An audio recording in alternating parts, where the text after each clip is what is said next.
Y'all don't know what sort of drama I just went through, okay? I thought my lighting was not working for some reason. I got my lamp light, I got my backup light. Nothing I plugged in with the extension cord was working. But then I realized it's because the extension cord itself was not plugged in. My whole booktube schedule would have been ruined if I hadn't noticed what was really wrong. This is just more proof that I am a sucker. Sucker in life, a sucker in thriller books, and not the cherry-flavored wrapped tight in a pretty wrapper sucker. No, the Ponzi scheme, gullible sucker. I regret plugging up all these lights now. I am so hot. So you want to know what my lovely life is about? I said life. So you want to know what my lovely wife is about? Well, picture this. You're a young lady, like myself. Beautiful, prosperous, great future ahead of you. You're chilling at a bar. Then, a gentleman approaches you. Charming, handsome. He doesn't say hi. He slides a phone across the table to you with a simple introduction. Hello, my name is Tobias. You look up at him, like, what's up with the text message? Then, your confused expression drops into embarrassment when he grabs the phone, texts again, and gives the phone back to you, saying that he's deaf. Trying to make up for this blunder, you invite him to sit with you. You get to know each other. You find that this man, you feel such a warmth around him, even through the words that you're just passing along to one another, like notes in your 5th grade class. And then you end up leaving the bar, and you go to your hotel room or whatnot. And meanwhile, you got me, the onlooker, the third-person staring down at the action. And you're thinking, wow, this is the first book I ever read from a deaf person's point of view. This is just going to be so interesting and enlightening. I'll get to see his perspective. I'll get to see how he goes through life. Maybe he'll find love. Is this the lovely wife? Is this how they meet? I wonder if he's going to be an amazing father one day.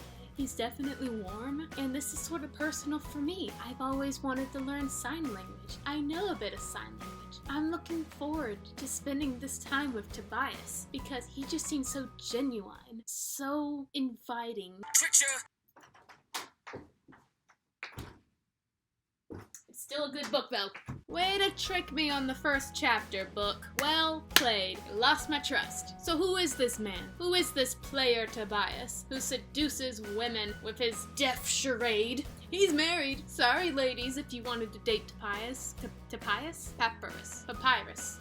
You can't date Tobias. He's married to a psycho. He's a psycho too. This book is a testament that crazy is inherited. It's hereditary. It also spreads. My Lovely Wife is what happens when two sociopaths meet up, get married, have babies, and get bored. What do they realize they have a passion for after several unfortunate incidences?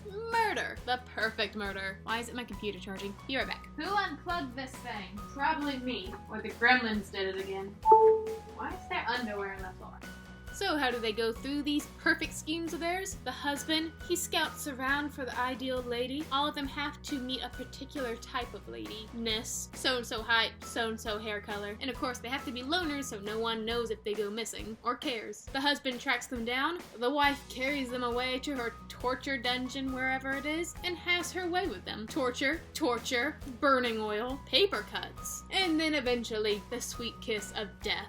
So yeah, it's date night for them. And also, their kids are crazy too, each in their own different ways. The son blackmails the dad. The girl takes up karate and bashes a kid's head with a rock just to see if she can do it. Good thing I wasn't there in that karate studio, cause I'm a yellow belt. Can't touch this. So why this family of sociopaths have been living a lie to their friends and relatives for so long, committing all these murders for a fair span of years, getting away with it perfectly clean. The wife comes up with this whole new way of cranking it up a notch. Will they succeed? Will these people go to therapy or jail? Why is this woman so fascinated with knives? All to be explained in the spoiler section of this part. What I said about Tobias being a pseudonym, is that a spoiler? It happened in the first chapter. Probably is. I'm sorry. Some people are of the opinion, oh, if it's before so-and-so percentage of the story, it's not a spoiler. Have y'all read Eldest, the greatest book of all time? Same thing. First chapter, crap goes down. I said it. I figured out what's wrong with my face. My eyebrows are invisible. Now, my main goal in this series is just a nice discussion about, oh, how the twist happened, how I was fooled by this, all these red herrings. But this is a different kind of thriller. You know these people are bad. Because yeah,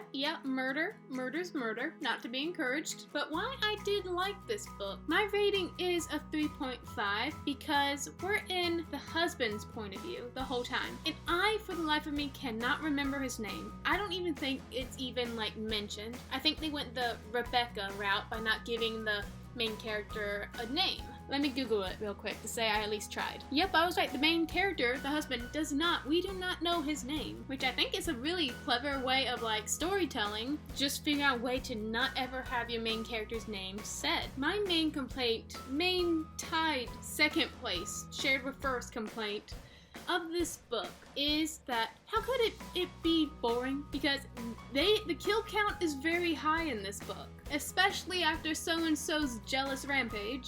But the thing is, the husband is only the scout for the crimes. He's the planner. No, he's not the planner. The wife's the planner. She's operating through him as like a puppet, and he's just finding the girls they're gonna kill. The actual action and killing is done by Millicent, whatever her name is, the wife, the lovely wife. And so while we're over here mostly just living our best life with Tobias, all the gritty, horrific stuff is happening off screen. So most of this book is either planning or Tobias is actually being a competent dad and taking his kids to soccer practice and golf and karate and whatnot. So that was complaint number one. Let's soften it with something I did like. With thrillers, I have come to realize that the less of the descriptions of our environment, like we don't have to go around like noting every piece of furniture in the room, the better it is, because thrillers are fast-paced, and I do think that just over-describing everything bogs it down. So yeah, this was like a fast, let's get to the next chapter read, which I always appreciate. Prose was great, good writing style. I think this was a debut novel, so pretty good job. And also, this book was so good at making me forget that these people are serial killers, because Millicent, whatever her face is, and not Tobias, they're like really invested in their family, their son and daughter, whatever their names are too, Jack and Jill. Maleficent is like super mom, Tobias is like the bumbling dad just trying to like find his way through, try to relate to his kids. That's another thing, Tobias, I had a lot of mixed feelings about him. First things first, he's like sleeping with his victims before he gets them murdered. So he's cheating on a psycho. That is not smart. So he's not smart. And like, he gave me this lost puppy vibe, which made me want to protect him, even though he's a serial killer. Throughout this book, I oscillated in between caring about them and wanting them behind bars. So good job, book, on making my morality meter plummet at times. You turned me into a villain. Thank you. And the storyline about their two children, it interweaves with this new plan Maleficent has. She's gonna blame their past murders, and the murders are gonna continue, on this previous serial killer who was originally in the area, was put on trial, but like I think some sort of technicality got him freed. So he's out there in the world, and so Maleficent is like, let's revive his legend and have people think that he's back in town and he's the one killing them, and they won't come looking for us. They'll be looking for someone they already know. This is where my sketch meter was like going up. Like, why are you changing the algorithm? You guys were doing fine. Murder is fine. You guys were doing fine before this, and now you're making it too complicated. Especially when Tobias, he got in contact with a friend of the previous serial killer, got some like personal information so he could write these letters to the police department, like validating that yes, it's me. I'm back in town. I'm killing all your women. Ha. What you gonna do? What you gonna do? And I was like, no, don't write letters. Letters usually go bad. Letters, diaries, and thrillers, anything written is bad. No paper trails, only blood trails. This is when I begin to realize that Maleficent is even more loco than I thought she was. But again, just like my morality meter, I was back and forth on Maleficent. Mildred, Millicent, who is she? We are basically told that her older or younger sister, her sister abused her, bullied her, tried to kill her,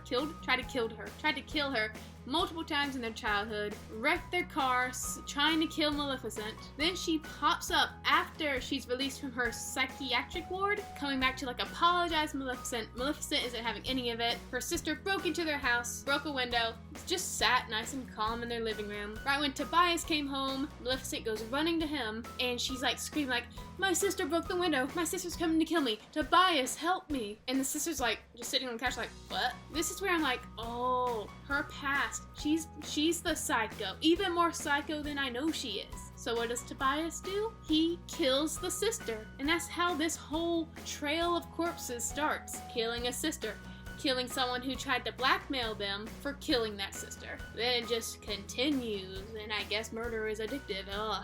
We also get a lovely little flashback where Maleficent straight up slaps her husband during like the early days of their marriage. So I knew at this point that she would like betray him at one point. She's also like one of those people who gets the thrill of making people sick so she can care for them. But because she was a good mother at times, I would forget all about that.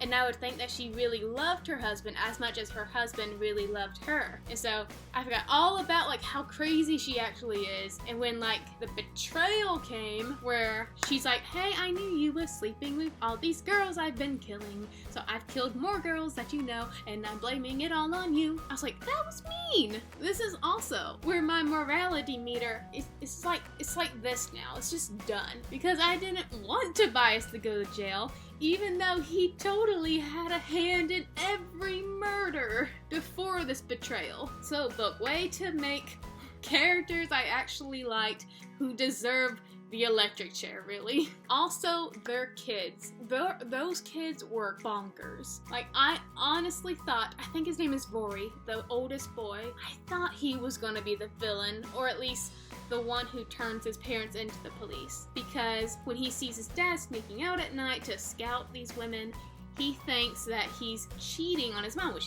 he is, but he doesn't know the full parts of it. So he blackmails his dad, and I'm like, you inherited the crazy. So did your sister, who bashes people's heads in with rocks. The girl is petrified, understandably, that I do feel bad for this girl. She's like the most normal, if bashing kids' heads in with rocks is normal in this family, but it is. But she, because her mom is like perpetuating this story that this serial killer is back in town, she's terrified he's gonna come after her, so she straight up shaves her head Britney Spears style.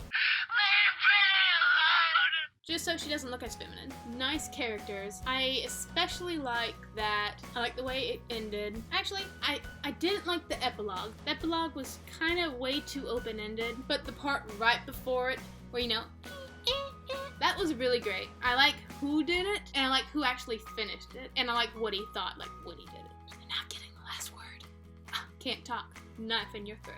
I especially liked, because this is something I would do if I was on the run, I like how Tobias, when his wife like blamed all these crimes on him, he didn't like go running cross country, went to Mexico. No, he hid in the house next door. That's what I would do. Spy on my enemy, keep them close. All your enemies, close to your chest. Spy on them. That showdown between wife and husband, so good. But that 3.5 that I rated this book, I know I would like to reread this book eventually, because like I said multiple times, I like the characters. I'm crazy. I'm crazy. But I don't like that we're basically missing out on all the action because Maleficent is doing all the nasty stuff while Tobias is just chilling, teaching tennis lesson. I really like that he played tennis for some reason. I just thought that was cool. I never read a tennis guy before, I guess. But also, my biggest complaint, sorta, is a character decision. I have no idea why Tobias was cheating on his wife. He has like zero motivation to. He is absolutely obsessed and in love with his wife. So, and like, they bake cookies all the time. So why is he cheating on her? So yeah, chiefly his little dalliances, if that's what it's called. That's honestly what dropped my rating about a star, because it was just so out of character for the sake of the plot. So I would say if you're into a thriller about a modern day Sid and Nancy, this is a really good one. Good characters, multiple corpses, and by the time you're done reading it, you will never, ever, ever consider getting married ever again, or ever